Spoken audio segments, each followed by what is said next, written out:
ఇర్మియా 29వ అధ్యాయము 24 నుండి 32 వరకు ధ్యానించుకుని బైబిల్ పఠనాన్ని ముగించుకుందాం. నెహలామీయుడైన షమయాకు నీవే మాట తెలియజేయము. ఇశ్రాయేలు దేవుడును సైన్యములకు అధిపతి అయిన యెహోవా ఇలాగ సెలవిచ్చున్నాడు.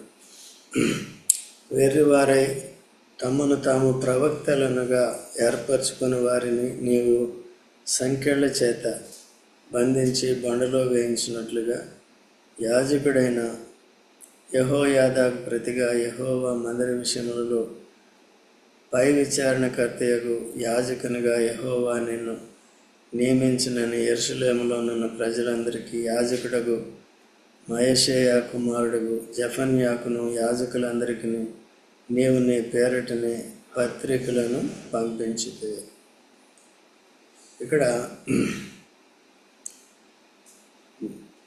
నెహలామీయుడైన షమయ ఈ మాట తెలియచేయాలి. ఇప్పుడు ఏం చేస్తున్నాడంటే తన ఇష్టానుసారంగా యాజకులను నియమిస్తున్నాడు. తను ఇష్టానుసారంగా శిక్షించే వారిని శిక్షిస్తున్నారు. తర్వాత ప్రజలందరినీ కూడా బలాత్కారం చేస్తున్నారు, భయభ్రాంతులుగా చేస్తున్నారు. సో ఇటువంటి పరిస్థితుల్లో ఆ దినాల్లో ఉంది. అబద్ధ ప్రవక్తల ద్వారా ఎంత నష్టం జరుగుతుందో అక్కడ మనం చూస్తాం. ఇదంతా ఈ అధ్యాయంలో అంతా కూడా ఇంచుమించు అబద్ధ ప్రవక్తల గురించి ఉంది. గత వారంలో కూడా చూశాను మనం. 21వ వచనంలో ఉంది, నా నామమును బట్టి మీరు అబద్ధ ప్రవచనములు ప్రకటించు కోలాయ కుమారుడైన ఆహాబును గూర్చి మయషేయా కుమారుడైన సిద్కియాను గూర్చి ఇశ్రాయేలు దేవుడు సైన్యములకు అధిపతి నాకు యెహోవా ఇలాగ సెలవిచ్చున్నాడు అని వాడి దుర్మార్గతను బట్టి వాడు శిక్షిస్తానంటున్నాడు. అంటే అంతటితో ఆగిపోలేదు, ఇంకా ఉన్నారు. సో ఇలాగా అబద్ధాలు చెప్పేవారు, సత్యాన్ని అసత్యానికి మార్చేవారు, దుర్నీతిని ప్రకటించేవారు, లేకపోతే ప్రచురపరిచేవాళ్ళు చాలామంది ఉంటూ ఉంటారు. నేటి దినాల్లో కూడా ఉంటారు. సరైన ప్రత్యక్షత లేని వారు కూడా సొంత తలంపును బట్టి సొంత అభిప్రాయాన్ని బట్టి చెప్తూ ఉంటారు. సో ఆ మాటల ద్వారా దేవుడు మనతో మాట్లాడినట్టు ఉండదు. అబద్ధాన్ని నేర్చుకుంటే అబద్ధాన్ని అనుసరిస్తాం, సత్యాన్ని నేర్చుకుంటే సత్యాన్ని అనుసరిస్తాం. అందుకనే సత్యాన్ని నేర్చుకోవాలి. ఎవరు చెప్పేది సత్యం అంటే, ఎవరు చెప్పేది సత్యం, ఎవరు చెప్పేది అసత్యం అని తెలుసుకోవాలంటే ఎట్లా? ఎవరు చెప్పేది సత్యం, ఎవరు చెప్పేది అసత్యం అని తెలుసుకోవాలంటే ఎట్లా? చూడండి, ద్వితీయోపదేశకాండం 18వ అధ్యాయం 19వ వచనం నుంచి చదవండి.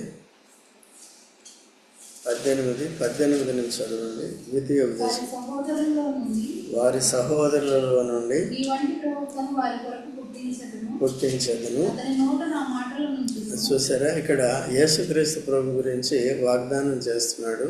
మోషేకి దేవుడు చెప్తున్నాడు, నీ వంటి ప్రవక్త నేనేం చేస్తాను, వారి కొరకు, అంటే నూతన నిబంధన కాలంలో వారి కొరకు పుట్టిస్తాను, లేకపోతే యూదుల కొరకు పుట్టిస్తాను కదా అని చెప్తున్నాడు. అట్లాగే యూదుల కొరకే యేసు ప్రభు వచ్చాడు, యూదుల కొరకే పుట్టాడు. రక్షణ ఎక్కడి నుంచి వస్తుందంట? రక్షణ యూదుల్లో నుండే వస్తుంది. అందుకనే లోకమంతా యూదుల్ని ఎరగకపోతే, యూదుల చరిత్ర ఎరగకపోతే, యూదులకి చేసిన దేవుడనేవారు సత్యదేవుడు మొట్టమొదటిగా తనని అబ్రాహాము కనపరుచుకున్నాడు. అబ్రాహాము సంతతిని తన స్వకీయ జనంగా చేసుకున్నాడు. కాబట్టి ప్రపంచం అంతట్లో కూడా నిజదేవుడు సృష్టికర్త వారికే ప్రత్యక్షపరుచుకున్నాడు. అయితే ఇప్పుడు ఏంటంటే యేసుక్రీస్తు ప్రభువుగా వచ్చినప్పుడు అటు యూదులనే కానీ అన్యజనులే కానీ అందరినీ కూడా రక్షించడానికి, తన ప్రజలుగా చేసుకోవటానికి, నరక శిక్షని తప్పించడానికి యేసుక్రీస్తు ప్రభు వచ్చాడు. యేసుక్రీస్తు ప్రభు వచ్చినప్పుడు ఏమవుతుందంటే ఒకే విశ్వాసం అవుతుంది. అటు యూదులు కానీ ఇటు అన్యజనులు కానీ ఒకటే నిబంధన అవుతుంది. పాత నిబంధన లేదు, ఇంకా ఏ నిబంధన లేదు. ఏ నిబంధన ఉంది? రక్త నిబంధన ఉంది. యేసు ప్రభు యొక్క రక్త నిబంధన, నూతన నిబంధన ఉంది. పాపాలను క్షమించి ఇకన్నిటిని కూడా జ్ఞాపకం చేసుకోనని ఆ నిబంధన అనేది మనకి ఉందన్నమాట. సో అలాగా యేసుక్రీస్తు ప్రభు ఈ లోకంలో జన్మించాడు, మానవాళి పాపాన్ని పరిహారం చేశాడు. అందుకనే సువార్త ఎక్కడ ఆరంభమైంది? యెరూషలేములోను, యూదయ, సమరయ, భూదిగంతముల వరకు. ఫస్ట్ ఎక్కడ స్టార్ట్ అయింది? యెరూషలేం కదా, యెరూషలేం. తర్వాత యూద, తర్వాత సమరయ స్త్రీ దగ్గరికి కూడా వెళ్ళాడు కదా. తర్వాత అంతే మనం భూదిగంతాలు. మనం ఎక్కడ ఉన్నామండి? సమరయ వరకు వాళ్ళ ఆ పరిధిలోనే ఉంటుంది. భూదిగంతాలంటే ఎవరు వచ్చేసారు? కాబట్టి ఆ విధంగా యేసుప్రభు వచ్చాడు. ఇప్పుడు యేసుప్రభు సత్యవంతుడా కాదా అనేది ఎలా తెలుస్తుంది? చూడండి ఒక మాట, యోహాను సువార్త 7:17. యోహాను సువార్త 7:17. సూర్యం తెలుసా? 7:17 ఏంటో?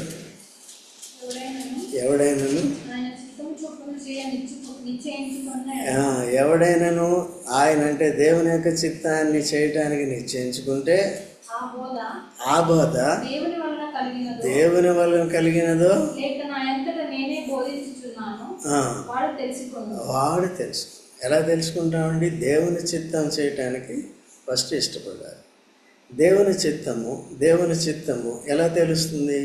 అసలు దేవుని చిత్తం అంటే లోకంలో ఇప్పుడు స్పెషల్ స్పీకర్స్ వచ్చి, ఇంటర్నేషనల్ స్పీకర్స్ వచ్చి కన్ఫ్యూజ్ చేసేస్తున్నారు. సో దేవుని చిత్తం విషయంలో అసలు బేసిక్ నాలెడ్జ్ని లేకుండా చెప్తున్నారు అన్నమాట. ఎప్పుడు కూడా వివాహం దేవుని చిత్తం చేసుకున్నాం, వచ్చే ఉద్యోగం దేవుని చిత్తం, ఇవన్నీ చెప్తున్నారు. అవన్నీ నెక్స్ట్. అవన్నీ ఏంటంటే దేవుని చిత్తం 2 రకాలు. ఒకటి దేవుని వాక్యమే దేవుని చిత్తం. ఇది ఆత్మీయ జీవితానికి. మొట్టమొదట ఆత్మరక్షణ కొరకు యేసుప్రభువుని నమ్ముకోవాలి.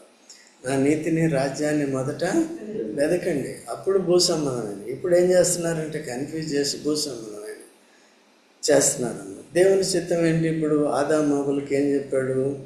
ఆ చెట్టు దగ్గరికి వెళ్ళొద్దు, దాని పండు తినొద్దు, ముట్టకూడదు, ముట్టినా తినొద్దు, ముట్టొద్దు, తినొద్దు, నిశ్చయంగా మీరేమవుతారు? చేస్తారు. కాబట్టి వద్దు అన్నాడంటే ఏంటది? అక్కడికి వెళ్ళటం దేవుని చిత్తం కాదు, దాన్ని తినటం దేవుని చిత్తం కాదు. ఎందుకంటే నాకేం నష్టం కలుగుతుంది, కానీ ఎవరికి నష్టం కలుగుతుంది? దేవునికి ఏమి నష్టం కలగలేదా? ఆప చేసిన పని బట్టి సాక్షాత్తు ఆత్మస్వరూపమైన దేవుడు శరీరధారిగా వచ్చి దరిద్రుడిగా జన్మించి దరిద్రుడిగా జీవించి తను తాను సెలవులో అర్పించుకునే పరిస్థితి వరకు తీసుకొచ్చిందంటే ఎవరండి? దేవుని చిత్తం. దేవుని చిత్తం అంటే దేవుని వాక్యమే. చెయ్యి అంటే చెయ్యాలి, వద్దంటే వద్దు. చేయమన్నది చేయటం, వద్దన్నది మానేయటమే దేవుని చిత్తం.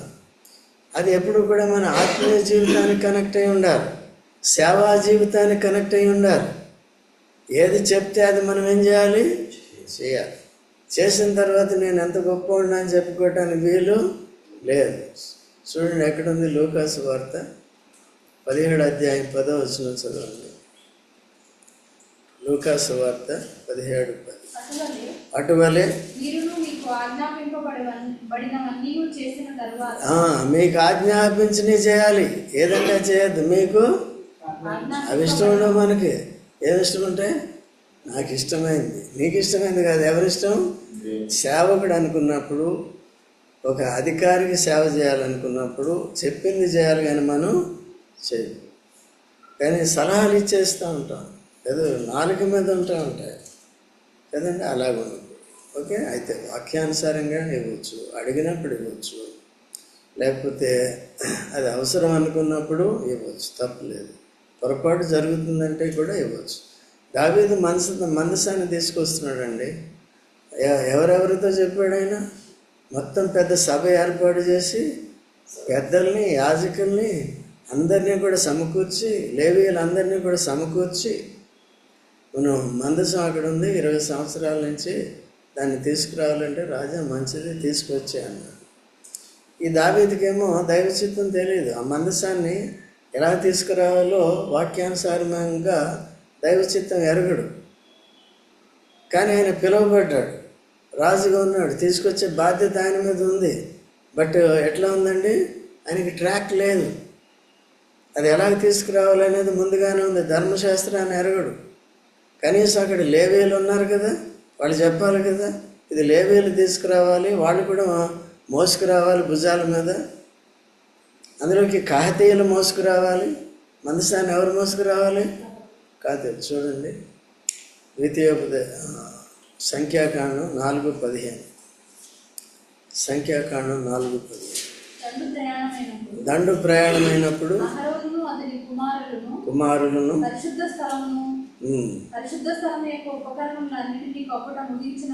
ముగించిన తర్వాత ఎవరు మోసుకురావాలండి? కహాతీయులు. లేవీ కుమారులు ఎంతమంది? 3. ఎవరు వాళ్ళ పేరు? గెర్షోము, మెరారి.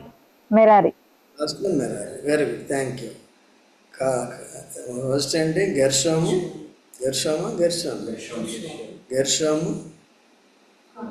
కహాతు, మెరారి. వీళ్ళకి ఏమన్నా అయితే వాళ్ళకి మళ్ళీ ఏం చేశారంటే ఒక్కొక్కరికి ఒక్కొక్క పని ఇచ్చారు. అందరికి ఒక పని ఇచ్చాడా? అందుకనే సంఘంలో కూడా అందరికి ఒకే పని ఉంటుందా?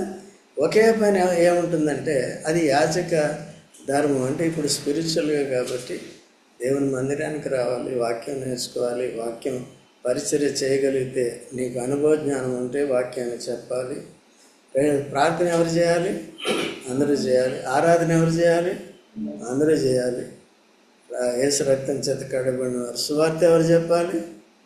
అందరూ చెప్పాలి. దేవుని మందిరానికి ఎవరు రావాలి? అందరూ రావాలి. క్లీనింగ్ ఎవరు చేయాలి? అందరూ చేయాలి. అయితే మిగిలిన కొన్ని ఉంటాయి, ఎవరు చేయాలి? దేవుడు ఎవరిని ఏర్పాటు చేస్తే వాళ్ళు చేయాలి. ఓకేనండి. అందుకని కన్ఫ్యూజ్ చేయకూడదు, జాగ్రత్తగా. నేటి దినాల్లో ఆ క్రమం పోతుందన్నమాట. ఎప్పుడు కూడా దైవ చిత్తాన్ని చేయట్లేదు. వాక్యం కూడా వినే దగ్గర ఇది దైవ చిత్తమా కాదు కానీ నా శరీరానికి, నా శరీర జీవితానికి నాకు వాగ్దానాలు ఉంటున్నాయా లేదా, నాకు శ్రమలు ఉంటున్నాయా, వాటి నుంచి విడిపించే వాక్యం కావాలి. నీ దుఃఖ దినములు సమాప్తమైనంటే ఎంత సంతోషము. అర్థమైంది? దుఃఖ దినాలు సంతోషం కావు. ఎప్పటి వరకు కావు అంటే మనము తనకు అనుకూలంగా మన మనసు మారే వరకు కూడా అది అలాగే. ఎందుకంటే దేవుడు శిక్షిస్తున్నాడంటే అన్యాయముగా శిక్షించాడు. ఎప్పుడు కూడా దేవుడు ఎవరిని, నరుల్ని అన్యాయముగా ఉద్దేశపూర్వకంగా చేయడు. చూడండి, విలాప వాక్యములు 3వ అధ్యాయం 34వ వచనం.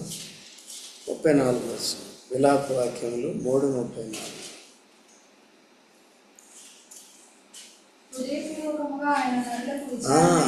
చూసారా? హృదయపూర్వకముగా ఆయన నరులకు విచారమునైనను బాధనైనా కలుగు చేయడు. ఇది యెహోవా కలుగు చేసినని చెప్పొద్దు. మనలో ఏదో పొరపాటు ఉంటుంది, లేకపోతే ఏదో పరీక్ష ఉంటుంది. సో పరీక్ష నెగ్గిన తర్వాత ఏం చేస్తాడు? సిద్ధపరుస్తాడు. అయితే అట్ ది సేమ్ టైం అందరూ శ్రమలు పడేది దైవ చిత్తానుసారమే. అందరినీ ఏదో చేయడానికి, మార్చడానికి అనుకోవడానికి కూడా లేదు. ఎందుకంటే హెచ్చరికలు కూడా ఒకరినొకరు ఏం చేయాలి? హింసించవద్దు, బాధ పెట్టవద్దు అనే మాటలు ఉన్నాయా లేదా? ఒకరినొకరు భక్షించవద్దు, ప్రేమ కలిగి ఉండాలి. ప్రేమలో ఏముండదు? దుర్నీతి, పక్షపాతం ఉండదు. అదంతా కూడా జాగ్రత్తగా ఉంటాం. అందుకనే వాక్యాన్ని పోలి మన ప్రవర్తన ఉండటమే దైవ చిత్తం. వాక్యాన్ని అనుసరించి దావీదు ఎప్పుడైతే వాక్యానుసారంగా, వాక్యమే దైవ చిత్తం, this is the revealed will of God, బయలుపరచబడిన దేవుని చిత్తం. ఇది మన ఆత్మీయ జీవితం కొరకు కదండి. రెండవది భౌతిక జీవితము. భౌతిక జీవితం అంటే ఇప్పుడు నువ్వు బీటెక్ చేయాలి, ఎంటెక్ చేయాలనుకో. నీ ఎంటెక్ చేయమని ఇక్కడ కనిపించకపోవచ్చు కదా. నీ ప్రవర్తన ఏం చేయాలి? నీ స్వబుద్ధిని ఆధారం చేసుకోకుండా నీ ప్రవర్తన అంతటినీ దేవుని అధికారానికి అప్పచెప్తావు. అంటే ప్రభువా నెక్స్ట్ నేను ఏ కోర్స్ చేయాలి అన్నప్పుడు అందులోకి నీకు కొన్ని నేను ఇదైతే బాగుంటుంది, అదైతే బాగుంటుంది అని ఉంటుంది కదా. నీకు డాక్టర్ అవ్వాలని ఉంటుంది. అట్లా ఫిక్స్ అయిపోకూడదు. దేవుని చిత్తం చేయాలంటే ఏం చేయాలి? ఒకదానికి ఫిక్స్ అయిపోకూడదు. అప్పుడు ఆయన రిసోర్సెస్ తీసుకొస్తాడు. ఏదొస్తే తీసుకో. అరే ఇది నువ్వు అందుకనే మనం ముందుగా అనుకున్నాం అనుకోండి, నేను కలెక్టర్ని ఎలక్టర్ని అవ్వాలని, అది కాదు. అప్పుడేమవుతుంది, మనసు కృంగిపోతుంది. ఆశ భంగమవట ద్వారా మనసు విరిగిపోతుందంట సామెతల్లో. మనసు కాదు, ఆత్మ విరిగిపోతుంది. అందుకనే ఆశ, కోరిక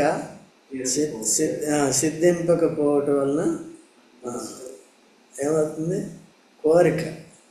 దేవుని చిత్తం అంటే ఏంటి, కోరికలు పెట్టుకో, ప్రార్థన చేయాలి. ప్రభు నువ్వు ఏదిస్తే అది చెప్పాలి. ఒకవేళ నీ ప్రిఫరెన్స్ ఉంటే, నాకు కేరళలో ఏదో గిట్టో చేయాలని ఉంది, నీ చిత్తమే తీయి, లేకపోతే లేదు. ఏదొస్తే దానికి ఏం చేయాలి, దాన్ని అట్లా దేవుడు దీవిస్తాడు. ఓకేనా? ఏదైనప్పటికీ కూడా, ఎందుకంటే దేవునికి మహిమ కలగాలి. అక్కడ కాలేజీలో కూడా సాక్షిగా ఉండాలి. మీరు చదువుకున్న కాలేజీలో ప్రార్థనా పరులుగానే ఉండాలి. మీ ప్రవర్తన ఇతరులకి మాదిరికరంగానే ఉండాలి. మీ సహనాన్ని కూడా వాళ్ళకి చూపించాలి. అట్లా చేయాలి. క్రీస్తు ప్రభు కూడా ఏం చెప్పాడు, యోహాను సువార్త 7:17లో, ఎవరైతే దేవుని చిత్తాన్ని చేయాలనుకుంటారో నేను చెప్పే బోధ సత్యమైందో. ఇప్పుడు యేసుక్రీస్తు ప్రభు చెప్పిన ప్రతి బోధ సత్యమైందా అసత్యమైందా? సత్యమైంది. ఎందుకు సత్యమైంది?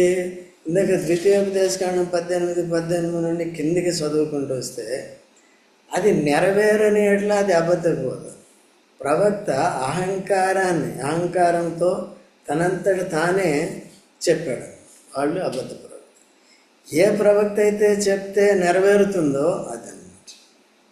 బైబిల్లో ఆహాబు దినాల్లో, యెహోషాపాతు దినాల్లో మీకా అనే ప్రవక్త ఉన్నాడు. మీకా సత్య ప్రవక్త. ఆయన దగ్గర 400 అబద్ధ ప్రవక్తలు ఉన్నారు. యెహోవా ప్రవక్తలు ఎంతమంది ఉన్నారు? వీళ్ళు ఎక్కువ మంది ఉండరు కదా, ఒక్కలే ఉంటారు. ఎవరి ద్వారా మాట్లాడతాడు? ఆయన్ని వదిలేసి 400 మంది పెట్టుకున్నారు కదా, లేకపోతే ఇంకెక్కువ మంది ఉంటారు. అదే ఆయన ఏలి ఎంతమందిని చంపేశాడు? 450. సరే, ఆ టైంకి 400 అనుకుంది, లేకపోతే 300 అనుకుంది, లేకపోతే సంఖ్య అవసరం లేదు, ఎక్కువే ఉంటారు కదండి. వాళ్ళంతా ఏం చెప్తున్నారు? వెళ్ళమని చెప్తున్నారు. ఎవరికి యుద్ధానికి వెళ్ళండి, మీరు జయిస్తారని చెప్తున్నారు. ఈయనేం చెప్తున్నాడు?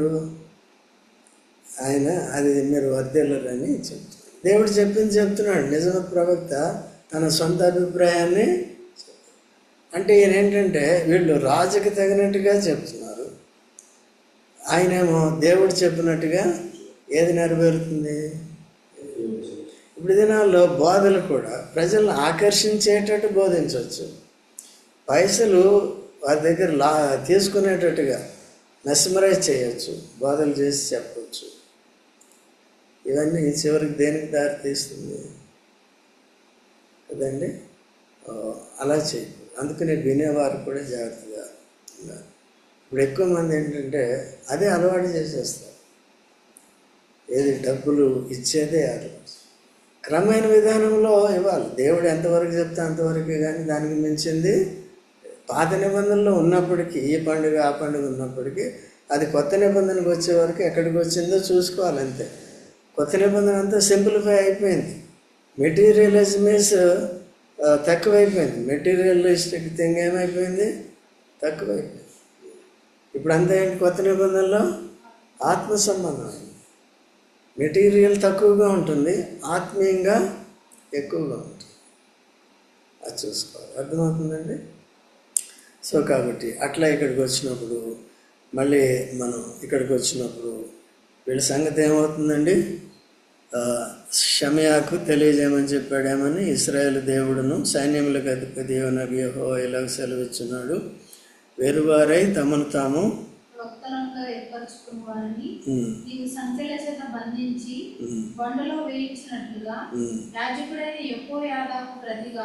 యెహోవా మందిర విషయంలో పై విచారణకర్తయగు యాజకునిగా యెహోవా నిన్ను నియమించినని యెరూషలేములో ఉన్న ప్రజలందరికీ యాజకుడకు మయషయా కుమారుడకు జెఫన్యాకును యాజకులందరికీ నీవు నీ పేరటనే పత్రికలను పంపించావు. చూసారండి, ఇన్ని పనులు చేయడానికి, ఒకరి మీద ఒకరిని నియమించడానికి ఎవరు పత్రికలు ఇచ్చారు? ఈ రోజుల్లో కూడా సంఘాల్లో సంఘాల్లో ఆ, ఈ పాస్టర్ని ట్రాన్స్ఫర్ చేయటం కానీ పాస్టర్ని నియమించటం కానీ ఈ గొడవలు వస్తున్నాయి. ఒకరేమో లెటర్ ఇచ్చేస్తారు, తర్వాత ఇంకొకళ్ళకి లెటర్ ఇచ్చేస్తారు. ఇద్దరు వెళ్ళి ఒక చర్చిలో గొడవ పెట్టుకుంటారు. నిన్నెవరు పంపారు? అన్న పంపాడు. నిన్నెవరు పంపారు? టైటస్ పంపాడు. నిన్నెవరు పంపారు? రాజంకులు పంపాడు. నిన్నెవరు పంపారు? టైటస్ పాస్టర్ పంపాడు. ఇద్దరు కలిసి ఎక్కడికి వెళ్ళారు? అక్కడ గొడవ. అర్థమవుతుందండి? సో అలా లేదు. ఇట్లా వీళ్ళు ఏం చేస్తారంటే ఈవెన్ అధికారం ఉండాలి. ఇప్పుడు చూడండి, 1 కొరింథీ తీయనవసరం లేదు, 1వ అధ్యాయం 10వ వచనంలో 11వ వచనంలో మనం చూసినప్పుడు అక్కడ ఏక మనసు లేదని, భేదాభిప్రాయాలు ఉన్నాయని ఎవరు చెప్పారు? కొరింథీ సంఘములో ఎవరు చెప్పారు? క్లోయా ఇంటి వారు చెప్పారు. ఎవరికి చెప్పారు? ఎందుకు ఆయనకే చెప్పారు? ఎందుకు వాళ్ళే చెప్పొచ్చు కదా? లేకపోతే అక్కడ బోధ చేసేవాడికి పెద్దలకు ఎవరికో చెప్పొచ్చు కదా అంటే, అది ఎవరైతే కాంపిటెంటో, ఎవరైతే అర్హులో వాళ్ళకే చెప్పారు. కాబట్టి ఈయన కూడా ఎంత యథార్థవంతుడైన సేవకుడో చూడండి. ఎవరు? అపోస్తలుడైన ఆయన బోధలో చెప్తూ, నేను క్లోయా ఇంటి వారి వలన మీలో విభేదాలు ఉన్నాయని, ఏక మనసు లేదని విన్నాను. అయితే దీన్ని కొంత మటుకు నేను నమ్ముతున్నాను. కొన్నిసార్లు చెప్పేది కొంత మటుకు అనే మాట ఉంది కదా, కొంత మటుకు నేను నమ్ముచున్నాను అంటారు. ఎందుకంటే కొన్నిసార్లు చెప్పేవాళ్ళు కూడా అది కొద్దిగా ఎక్కువ కూడా చేసేస్తారు. నమ్ముచున్నానని చెప్తారు. ఇక్కడ ఇప్పుడు సమస్య ఏంటంటే, ఒకవేళ క్లోయా వారి కంప్లైంట్ ఇచ్చారంటే ఆయన పేరు కూడా చెప్పాలి. నిజం చెప్పిన వాళ్ళే దానికి నిలబడగలుగుతారు. ఇది చెప్పిన తర్వాత రేపు రోజున ఆ కొంతమంది శరీరానుసార్లు వచ్చి ఎందుకు చెప్పు, అట్లా లేదు. ఎందుకు చెప్పావు అని చెప్పిన వారి మీద తిరుగుబాటు చేయకూడదు. ఏం చేయాలండి? మనం లోపాలని సరిదిద్దుకోవటమే దేవుని చిత్తం. లోపాలని సరిదిద్దటానికే అపోస్తలుడు పౌలు వెళ్ళాడు. సత్యాన్ని బోధించడానికి వచ్చాడు. సంఘంలో క్రమం ఉండాలి, డిజార్డర్ ఉండకూడదు, విభజనలు ఉండకూడదు, ఐక్యత ఏకత్వం ఉండాలి. అందుకనే ఆయన వెళ్ళాడు. దేవుడు అందుకనే పంపించాడు, లేకపోతే ఎందుకు? ఈ దినాల్లో అట్లా. ఇప్పుడు మనం పౌలు విధానాన్ని కూడా సంఘంలో బోధించాలి. పౌలు బోధించినట్టే మనం చూడాలి. చూసి ఏం చేసుకోవాలి? సరి చేసుకోవాలి. అయితే నేను అనుకోవటం వాళ్ళు మళ్ళీ తిరుగుబాటు చేయలేదు. ఎందుకు చెప్పావా అని చేయలేదు. ఇవన్నీ కూడా సరిదిద్దుకోవాలి. సంఘాలు నేటి విధంగా బోధలు మాత్రం బోధిస్తారు, బోధలు మాత్రం వింటారు, విభజనలు అట్లా ఉండకూడదు కదండి. బోధన అందరూ కూడా ఏం చేయాలి? ఇది సత్యమైన బోధ అన్నప్పుడు, దేవుని చిత్తం అన్నప్పుడు దాన్ని అందరూ కూడా ఏం చేయాలి? ఏకీభవించిన వారు తామే వేరు చేసుకుంటారు. క్రీస్తు శరీరంలో నుండి వేరు చేసుకుంటారు. అట్లా తమకే నష్టం కానీ వేరే వాళ్ళకి కాదు. తర్వాత చదవము 20. అతడు తను తాను మీకు ప్రవక్తగా చేసుకున్నాడు కదా, అదియుగాక దీర్ఘకాలము మీరు కాపుల ముందురు నివసించుటకై ఇండ్లు కట్టించుకునడి, ఫలములు తినుటకై తోటలు నాటుడి అని బబులోనులో ఉన్న మాకు అతడు వర్తమానము పంపి ఉన్నాడు. అప్పుడు యాజకుడైన జెఫన్యా ప్రవక్త అయిన యిర్మీయా వినుచుండగా ఆ పత్రికను చదివి వినిపించెను. అంతటా యెహోవా వాక్కు యిర్మీయాకు ప్రత్యక్షమై ఇలాగ సెలవిచ్చెను, చెరలోనున్న వారికందరికీ నీవు పంపవలసిన వర్తమానం ఏమనగా, యెహోవా నిహూమీయుడైన షమయాను గూర్చి ఇలాగ సెలవిచ్చుచున్నాడు, నేను అతన్ని పంపకపోయినను షమయా మీకు ప్రవచించుచు అబద్ధపు మాటలను నమ్మునట్లు చేశాను కనుక యెహోవా ఇలాగూ సెలవిచ్చుచున్నాడు, నెహలామీయుడైన షమయా యెహోవా మీద తిరుగుబాటు చేయదమని చాటించెను కనుక అతనిని అతని సంతానమును నేను శిక్షించుచున్నాను. ఈ జనులలో కాపురం ముందు వాడొకడును అతనికి మిగిలి ఉండడు. నా ప్రజలకు నేను చేయు మేలును అతడు చూడడు. ఇదే యెహోవా వాక్కు. సరే, ఒక వ్యక్తి ఎంత నష్టాన్ని కలుగజేస్తున్నాడు. అబద్ధ ప్రవక్తల్ని ప్రోత్సహిస్తున్నాడు, తానే యాజకుల్ని నాయకుల్ని నియమిస్తున్నాడు. తర్వాత నిజమైన ప్రవక్తల్ని ఏం చేస్తున్నాడంటే ఎదిరిస్తున్నాడు. సో అలా చేసినప్పుడు ఇప్పుడు దేవుడు చివరికి ఏమంటున్నాడు, ఆయనను శిక్షిస్తాడు. ఆయన ఒక్కడనే శిక్షిస్తాడా? సంతానం కూడా. ఇలాగా ఎన్ని కుటుంబాలు, ఆ ఇంటి పెద్ద చేసిన తప్పును బట్టి ఎన్ని కుటుంబాలు నాశనం అయిపోలేదండి. ఆకాను కుటుంబం ఏమైపోయింది? అయిపోయిందా లేదా? తర్వాత హామాను కుటుంబం, తర్వాత కోరహు, తర్వాత దానియాల్ని సింహబోన్లు వేసారు కదా, వాళ్ళ ఇంటిపై మొత్తం అందరినీ వేసారు. బాబు జాయ్ ఎవరిని వేశారు? వేసారు, కళ్ళు ఎరబడ్డాయి. కాబట్టి అర్థమైందండి. నేను కేరళ వెళ్ళిన తర్వాత మారిపోయాడు కొద్దిగా. ఇక్కడ ఉంటే ఏదోటి కొద్దిగా మళ్ళీ చెప్పేవాడు. ఇప్పుడు పూర్తిగా పోయింది, మళ్ళీ లైన్లోకి తీసుకురావాలి. ఓకేనా? కాబట్టి ఎంతవరకు వచ్చిందండి? ఏ బోధలు వినాలి మనం? సరే, ఇది కరెక్టే కాదని చూసుకోవాలి. వాక్యం చదువుకున్నప్పుడు కానీ దాంట్లో ఏమేమి ఆజ్ఞలు ఉన్నాయో అది దైవ చిత్తం, ఏది చేయమన్నాడో అది దైవ చిత్తం, ఏదో వద్దన్నాడో మానేయాలి, అదే దైవ చిత్తం చేయటం. తర్వాత ప్రేమ కలిగి ఉండాలంటే కలిగి ఉండాలి. ఆ ప్రేమ ఏంటో అనేది కూడా, దాని లక్షణాలు ఏంటో కూడా ఉండాలి. ఆ లక్షణాలు మనలో ఉన్నాయో లేదో చూసుకోవాలి. ఏమి లేకుండానే నేను ప్రేమించేస్తున్నాను. వేషాలు ఎక్కువైపోయినాయి ఈ రోజుల్లో.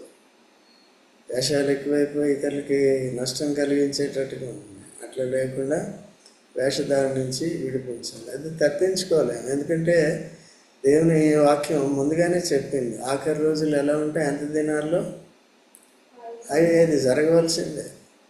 విశ్వాసమును కనుగొందున అంటారు యేసుప్రభు, అది కూడా జరగవలసిందే. అంత్య దినాల్లో మొట్టమొదటి ఏంటి?